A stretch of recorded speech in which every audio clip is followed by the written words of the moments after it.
On the morning of May 2nd, 1968, a 12-man Special Forces reconnaissance team was inserted by helicopters in a dense jungle area west of Loc Ninh, Vietnam, to gather intelligence information about confirmed large-scale enemy activity.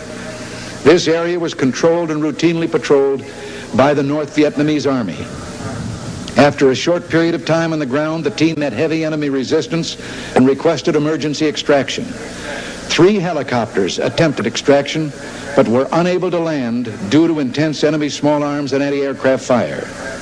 Sergeant Benavides was at the forward operating base in Loc Ninh monitoring the operation by radio when these helicopters returned to offload wounded crew members and to assess aircraft damage. Sergeant Benavides voluntarily boarded a returning aircraft to assist in another extraction attempt.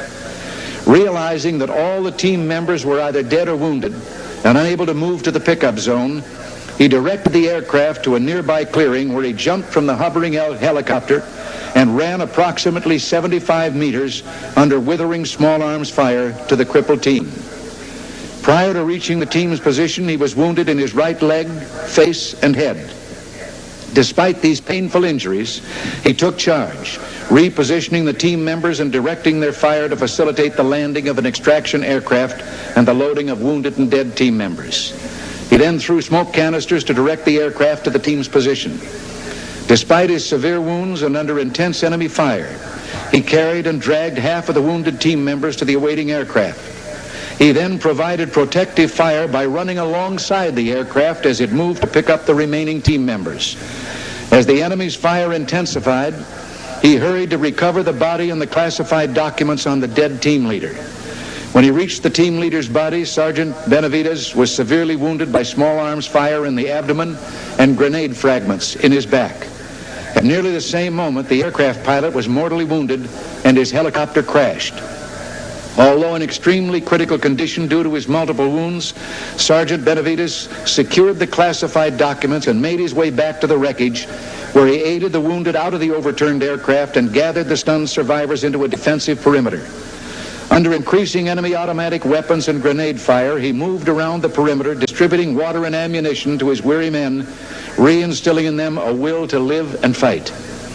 Facing a buildup of enemy opposition with a beleaguered team, Sergeant Benavides mustered his strength and began calling in tactical airstrikes and directing the fire from supporting gunships to suppress the enemy's fire and so permit another extraction attempt. He was wounded again in his thigh by small arms fire while administering first aid to a wounded team member just before another extraction helicopter was able to land. His indomitable spirit kept him going as he began to carry his comrades to the craft. On his second trip with the wounded, he was clubbed from behind by an enemy soldier. In the ensuing hand-to-hand combat, he sustained additional wounds to his head and arms before killing his adversary. He then continued under devastating fire to carry the wounded to the helicopter.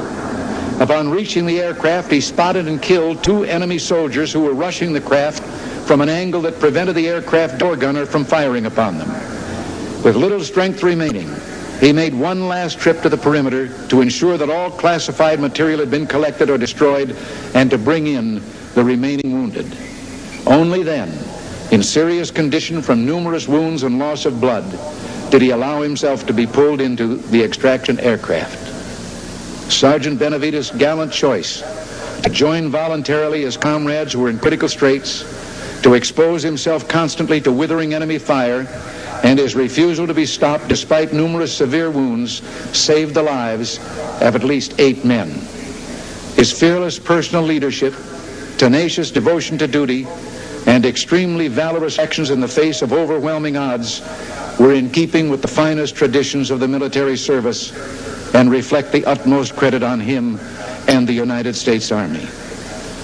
Sergeant Benavides, a nation grateful to you and to all your comrades living and dead, awards you its highest symbol of gratitude. For service above and beyond the call of duty, the Congressional Medal of Honor.